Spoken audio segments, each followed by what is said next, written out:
है, गंगा नदी तो हमारी प्राण अपने आप में जीवन दायिनी है। और इतना लंबा इलाका दुनिया में शायद नहीं पाया जाएगा।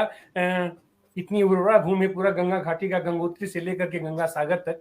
और इसके आर्थिक दोहन के लिए सरकारें क्यों बार बार इतना ज्यादा वो करती हैं कि वो एक कहावत है ना कि एक मुर्गी सोने का अंडा देती थी, तो अपना उसको लालच ये हुआ कि अपना एक एक अंडा रोज देती थी, तो उसमें यह हुआ कि एक ही दिन अगर इसको काट डाला जाए तो सारे अंडे इसके निकाल लिए जाएंगे। तो ये कहीं ना कहीं से यह जो विकास की आंधी चले अपने हिमालय क्षेत्र में, क्या एक कहीं ऐसा नहीं कि वही सोने की मुर्गी हलाल करने की बात चल रही है।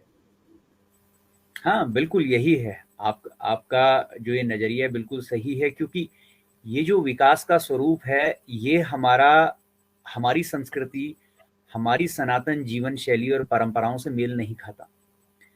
ये विकास पाश्चात्य विकास का मॉडल है, जिसने प्रकृति को, पर्यावरण को केवल अपने मनुष्य के भौतिक स्वार्थ के लिए दोहन की ही वस्तु देखा।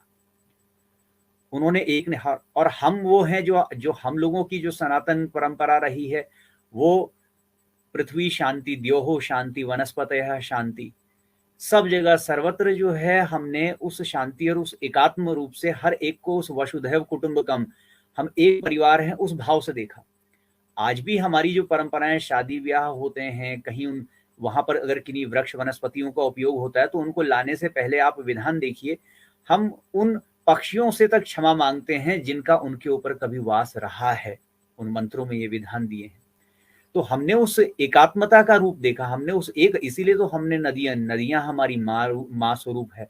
पहाड़ों की हम परिक्रमा किया करते हैं, वृक्षों का हम पूजन किया करते हैं, जीव जंतुओं में हम वो धारणा किया करते हैं, हमारे सारे देवी देवताओं के जो वाहन हैं वो ये जीव जंतु ही हैं। तो हम ये सारी धारणा और इस परंपरा के लोग रहे हैं, लेकिन हमने क्या करा, विकास का वो अंधा मॉडल अपना लिया जो पाश्चात्य ने अपनाया। आज विकास मतलब हम अपनी भौतिक जीवन, जो हमारी जो पार्थिव देह है, उसको अधिक से अधिक सुविधा संपन्न, कितना सुविधाओं दे दें, वो हमारा विकास है, और उसमें कोई लक्ष्मण रेखा नहीं है।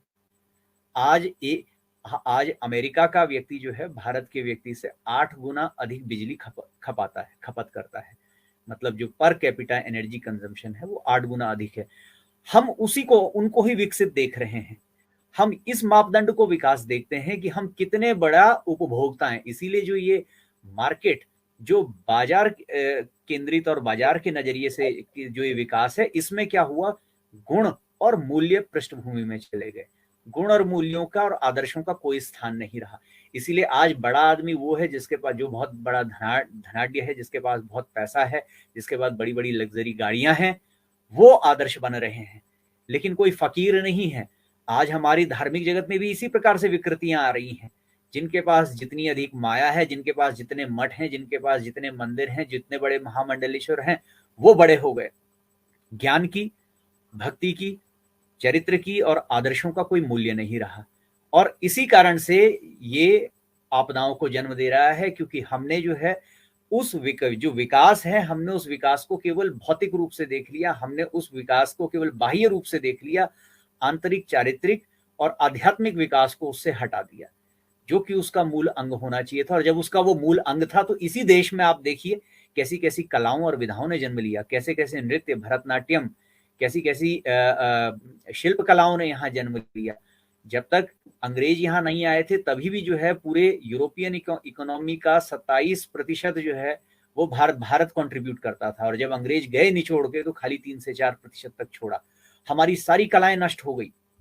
तो वो कलाएं कहाँ से जन्मी थी? वो कलाएं वहां से जन्मी थी जब हम मूल में हमने उस आध्यात्मिक और उस सत्य के अनुसंधान के लिए हमने वो स्थान रखा। आप देख लीजिए, प्राचीन, चाहे अजंता एलोरा से लेकर आप चाहे कितने ही प्राचीन मंदिर, हमारे राजा जब जो बहुत समृद्ध हो जाते तो फिर वो क्या करते थे, वो बड़े बड़े कलाकार शिल्पज्ञों को बुलाकर ऐसे मंदिर गढ़ते थे जो आने वाली पीढ़ियों के लिए